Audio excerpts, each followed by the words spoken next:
No, that's wrong. Dixie Diamonds 230. Dixie, Australia, 5:51 a.m.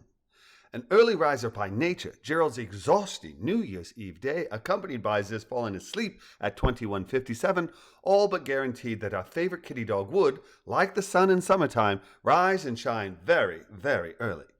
Fortunately for the three Dixie Bordens, Jerald was wise beyond his years and knew that as much as Lizzie and Edward Borden adored their kitty dog child, they expected Zah to entertain Zah's self when he rose while the sky was still rosy. Jerald unnestled Zah's self from between his humans, hopped out of the bed Zee shared with them, then scampered to and through Ziz's doggy door before bounding down from the front porch and then relieving the pressure that had slowly but inexorably risen during the night. Ziz's most pressing need fulfilled, Jerald immediately reached out to his friend Balloony by saying aloud, "Meow, meow, meow, bark, bark," which Balloony heard as a heartfelt and urgent, "Balloony, Balloony, where are you and how are you doing?"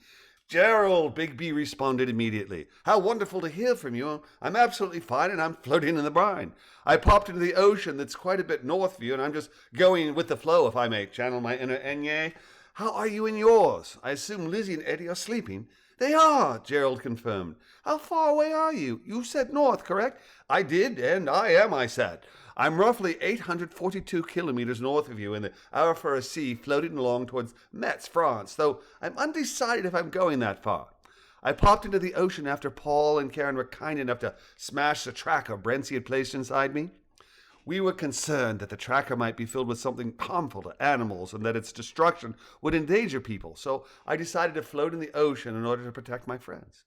The ocean current led me north up the coast, and now I'm heading towards Indonesia.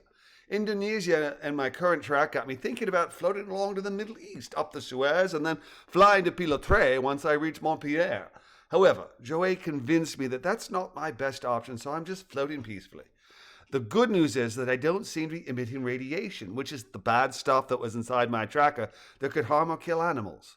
And it's looking less and less like I'll be making the journey to Pilotre. I'll likely head back your way, but the earliest I'd arrive would be early afternoon. What are your plans for the day?" "I hadn't made any. I'll likely head over to Cheeky's and play with him."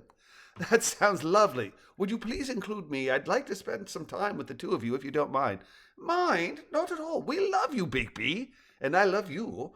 Speaking of, would you be so kind as to scurry over to the log where Eddie stashed the diamonds that were dug up yesterday? I'd like to be able to tell Lizzie and Eddie that they're still there when they wake up. I know Lizzie's a bit nervous about losing them." "No worries," Jerald said as he headed to the rotten log. "Let's have a look, then I'll nibble a bit, drink some water, and then we can head to the prize. Plan?" "Perfect," Big B replied as he, like his spirits, floated heavenward.